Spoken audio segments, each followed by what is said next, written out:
I believe this is where we finished yesterday. Okay, 45. Yes. So I think we did one of these two here. Need a review sheet? Yeah, we did 43.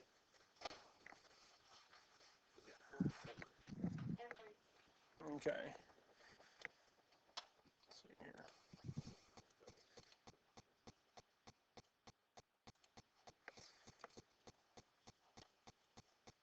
Lily, if you would be willing to go grab a copy of the review sheet, it should be on TechTips printer. So it should be done printing by the time you get there.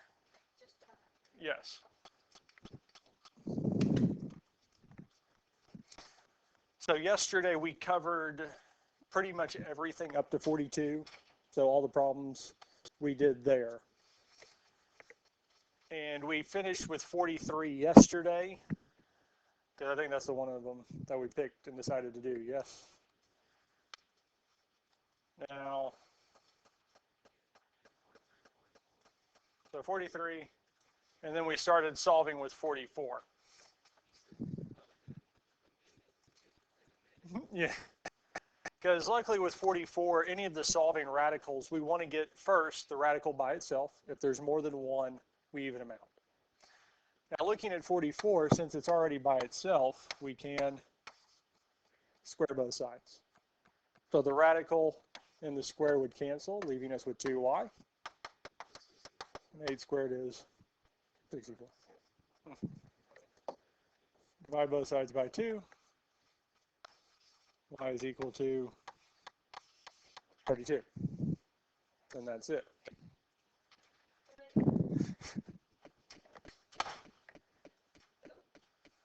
Let her in.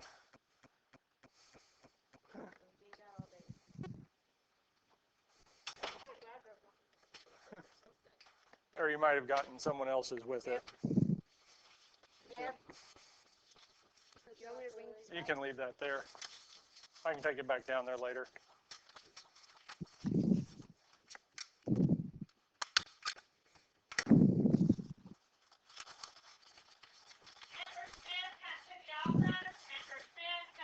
So we're right there. Now, if it does say to check, all we've got to do is plug our answer back in and check it.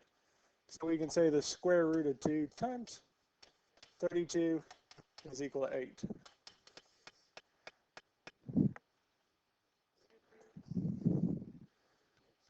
Now, at this point here, if we're checking it, we can say second square root 2 times 32. Hit enter, and we get 8, telling us 8 is indeed equal to 8. So y equals 32 is the correct answer. Right, because the first thing we need to do is get the radical by itself. So we're going to subtract 7 from both sides, telling us that the square root of y minus 4 is equal to 8. Since the radical is by itself, we put both sides to the nth power. 2. On the left-hand side, the square root and the square would cancel, telling us y minus 4 is equal to 64.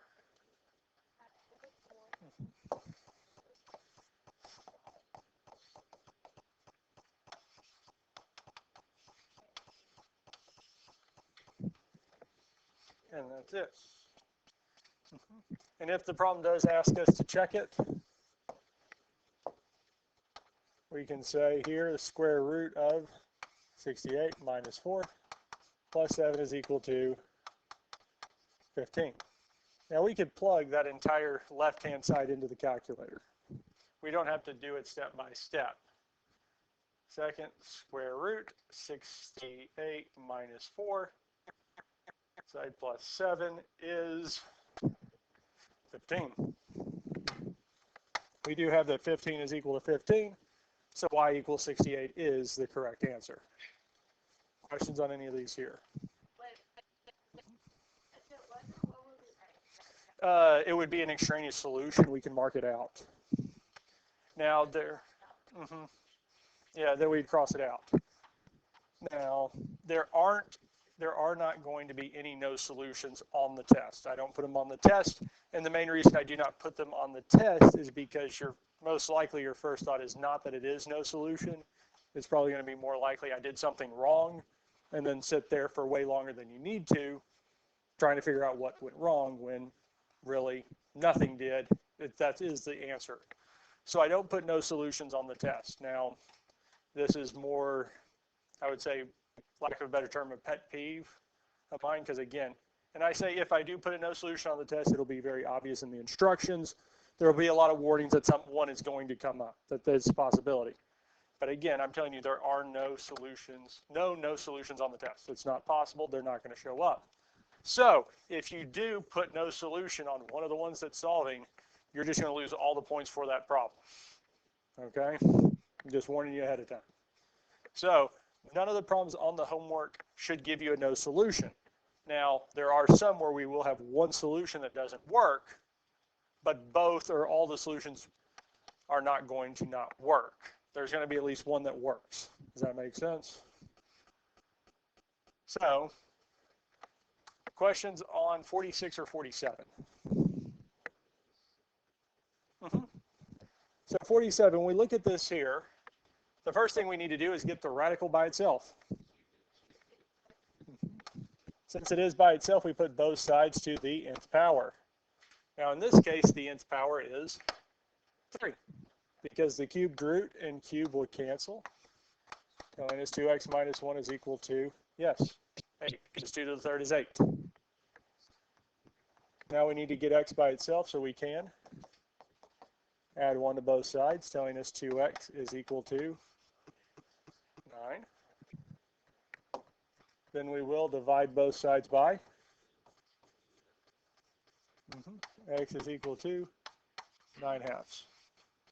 If it reduces, we'll reduce it, but 9/2 doesn't reduce nicely, so we have this here. Now again, if the problem asks for you to check it, we can check it by just plugging it in. The cubed root of 2 times 9/2 minus 1 is equal to 2. Well, the right-hand side is as simplified as it gets. It's already just 2. We can type the left-hand side in. 3 cubed root of 2 times 9/2, close parentheses, minus 1 is 2. So it does show us that 2 is equal to 2. It works. So the solution is x is equal to 9/2. Number 46 would add, subtract 3, and then the rest do like.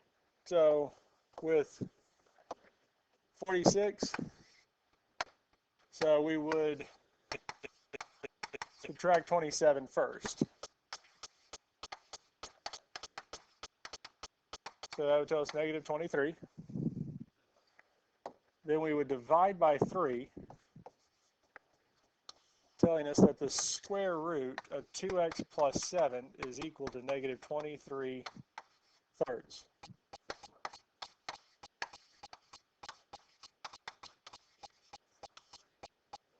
Now that's as far as it goes, because we can't have an even root equal a negative number.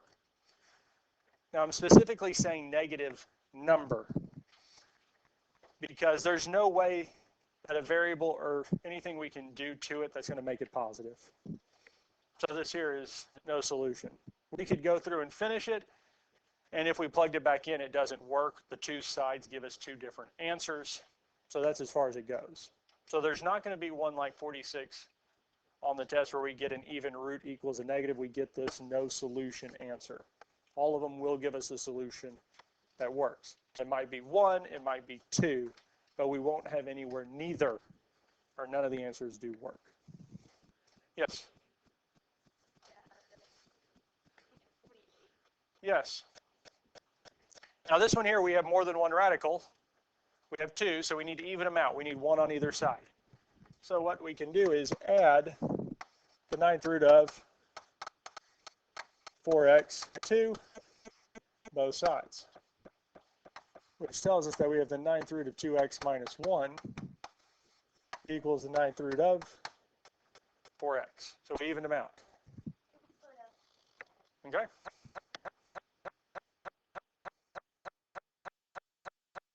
Now we need to put both sides to the nth power. What power do we put it to? 9. Well, on the left-hand side, since we only have one term, the radical and exponent cancels. On the right, we only have a term, so the radical and power cancel. So we have 2x minus 1 is equal to? So we get subtract 1. Yes.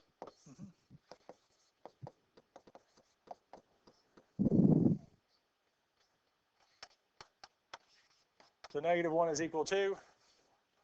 At this point here, we can. Is equal to negative. Now we could plug this back into the original equation and it'll still work. It will give us 0.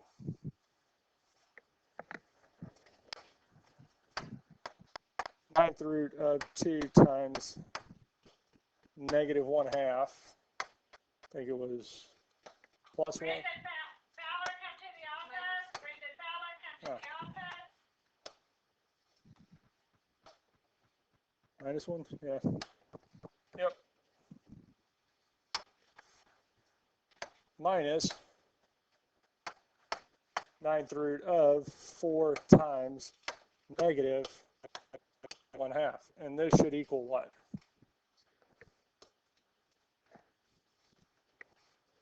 Because we can have a negative number if the index, the root we're taking is odd. We can have a negative number inside and we can have a negative number come out of an odd root. We cannot have it for even roots. Questions on 48? Questions on 49? No, because even though it is equal to a negative number, since the root is odd, we can have a negative number come out. And on the test, I would just go through the steps and not worry too much about it equaling a negative, because the ones that we'd have to worry about are no solutions. Those are not going to come up. Any questions on these so far?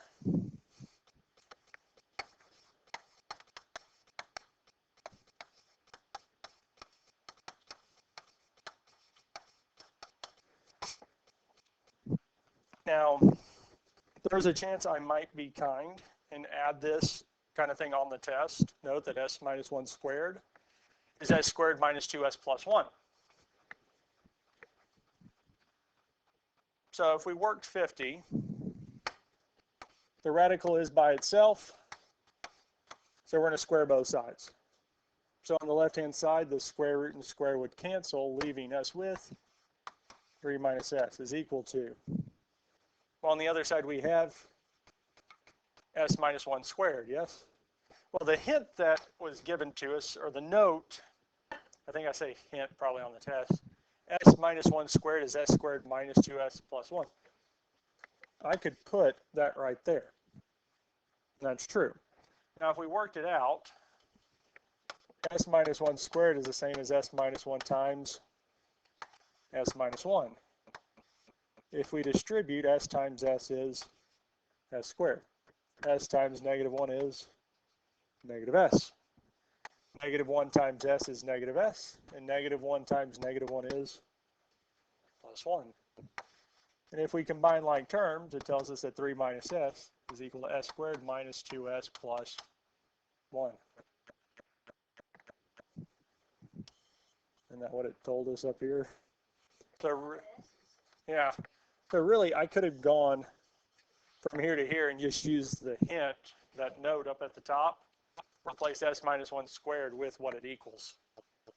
Okay? I gave that to you first, and I'll give it to you on the test, I'll tell you that now, as a way to kind of just make it a little bit easier so you're not having to work all that out. Now at this point here, we need to get this equal to 0.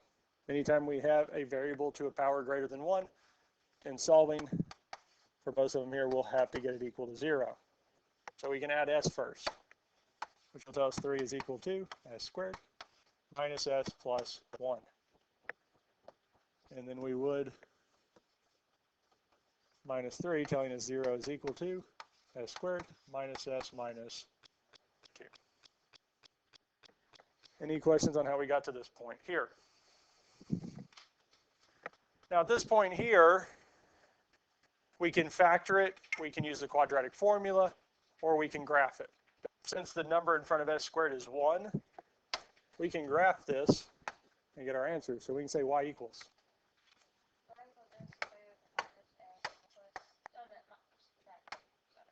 Minus 2. Graph. We see that it crosses the x-axis at 2 spots. I do not know. It's probably something with the intercom. And we see here, we're looking for where x, what values of x make y be 0. So negative 1 and 2.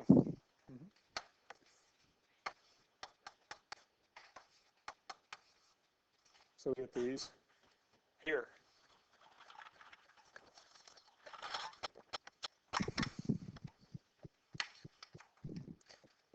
Any questions on this here? Now this one here, we will definitely need to check and make sure that both of these work. Negative 1 and 2. So these are the two solutions we have. Now I can try 2 first. So 3 minus 2 is equal to 2 minus 1. Well, the right-hand side, 2 minus 1 is 1. We could type it in the calculator, it'll tell us it's 1. We could type the other side in as well. Second square root, 3 minus 2 is 1. So it tells us 1 is equal to 1. It works. So s equals 2 is a solution. We can do the same thing with negative 1. 3 minus negative 1 is equal to negative 1 minus 1. We can plug the left side into the calculator. Second square root, 3 minus negative 1 is 2. Well, negative 1 minus 1 is, those are not equal, so s is not equal to negative 1 is an extraneous solution. So here the only solution is s is equal to 2. So even though one of the solutions didn't work, the other did, so we still have a solution. So on the test, there's not going to be a problem like this here where neither one of them works. One of them is going to work. Any other questions on 50 or 51? We feel comfortable with these here. Questions on 52. 53 used to be a bonus. It's not going to be a bonus on this version of the test. So we're not going to worry about it here this time.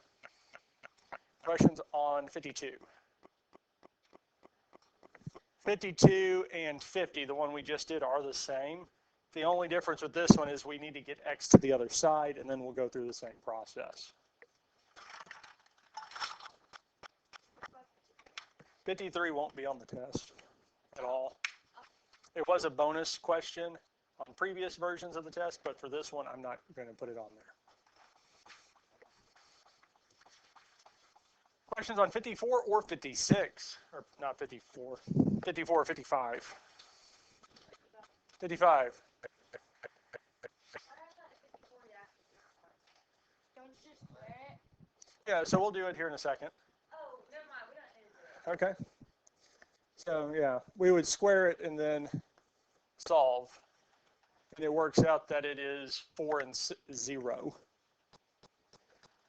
Now for the 55, we would add 6 to both sides, telling us that 0 is equal to the square root of negative 9 minus k. Since we have the radical by itself, we can put both sides to the nth power, and it'd be squared. Now the square root and square would cancel, telling us that we have negative 9 minus k. Now we have to square the other side. 0 squared is 0. We can. Try one more.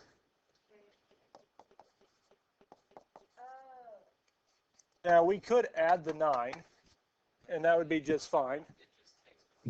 Yeah, so we add the 9, giving us 9 is equal to, yeah. It just adds an extra step. Yep, so k is negative 9. Now, this is probably telling us that most likely this isn't going to work, because every one that we've solved, or pretty much every one we've solved so far, when we got a negative value for our answer, it didn't work. Yes? Well, let's plug it in and see.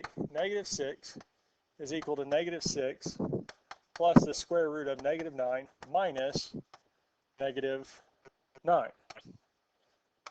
This one here I'm going to work out by hand so we can see how this works. Well, inside the radical, well, we have negative 9. The negative and negative make a positive.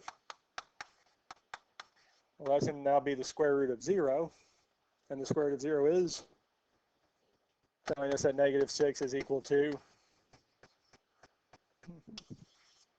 So the negative k, that negative in front of the k, adjusted for the fact that the k's value was negative. So it offset it, so it works. Does that make sense?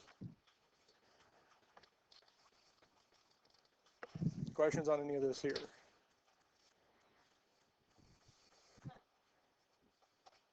on 57, we just subtract the 6 and then square root plus something, correct? Yeah, we'd put both sides. So we'd subtract the 6 and put both sides to the 6th power and work everything out from there. And then when we plug it all back in, we find out that this is. Now this one here, if adjusted a little bit, would still technically work, has the possibility of it working, because the fact that the x squared inside the radical would adjust for a negative, but it still won't work. You know. Any questions on 56?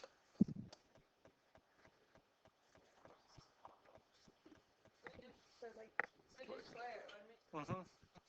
Now this one here, even though we do have a radical equals negative v, so guys, this here, because again, we said a radical, an even root cannot equal a negative number, yes?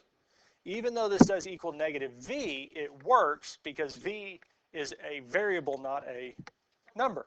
So whatever the value v is, if we say it was negative, the negative in front of it would make it positive. So it could still work. Does that make sense?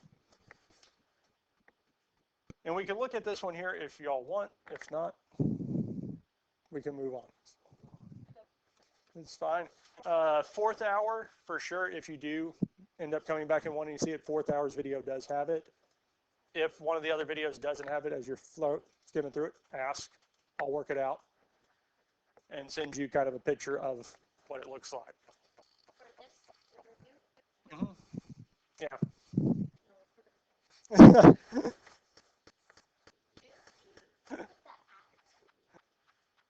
Questions on 58, 59, and 60?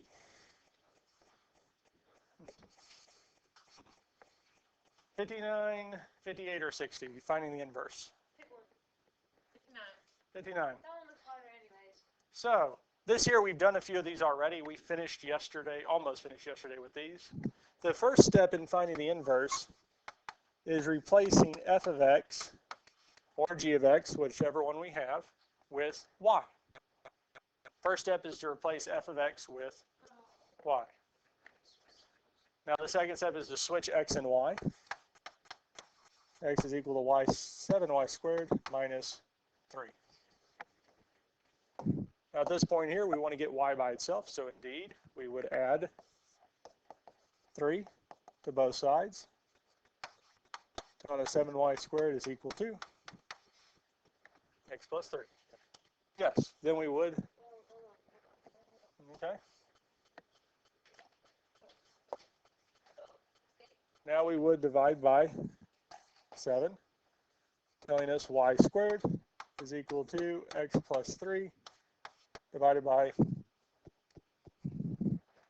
7.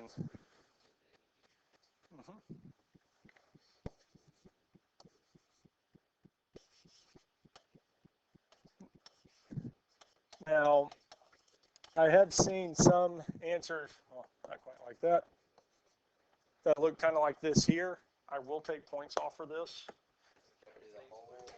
because it's the whole fraction. So whenever you do the square root, cubed root, any of the roots for these here, make sure it's obviously taking the square root of the whole thing. I've seen a few assignments turned in so far from this, not so much this class, but some of the other classes where it didn't show and wasn't very clear that it was the whole thing. But then the last step is just rewriting it as f inverse of x is equal to x plus 3 over 7. And we use f for this f inverse because we started out with f of x. If we started out with g of x, we would use g inverse. So that's it. Any other questions on finding the inverse?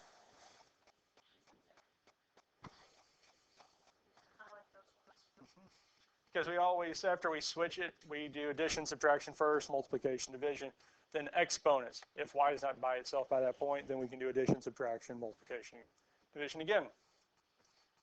So we good with 58 through 60. And the answer for this here should be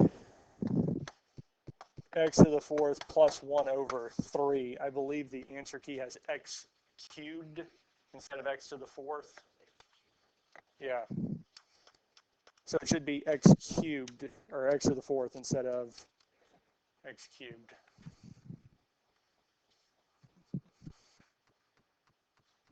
So it's cubed fourth plus 1 divided by 3. And I think that's the only thing we need to change on that.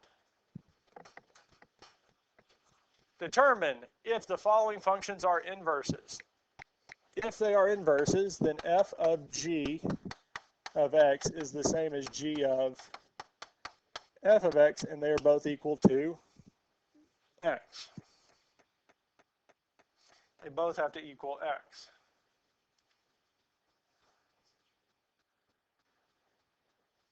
Now, when checking to determine if the two are inverses, we're going to pick one of these two. It doesn't matter which one we do first, but I normally do f of g of x first.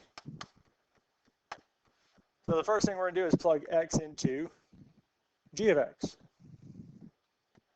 And if we plug x into g of x, we get x minus 4 over 6. So f of x minus 4 over 6.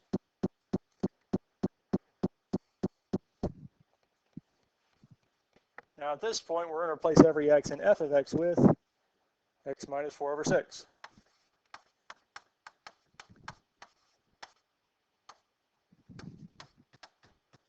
Now since it's a single term inside the parentheses, that's 6, and the other 6 will cancel because when we multiply a fraction divided by 6, the 6 and 6 will cancel out, giving us x minus 4 minus 4.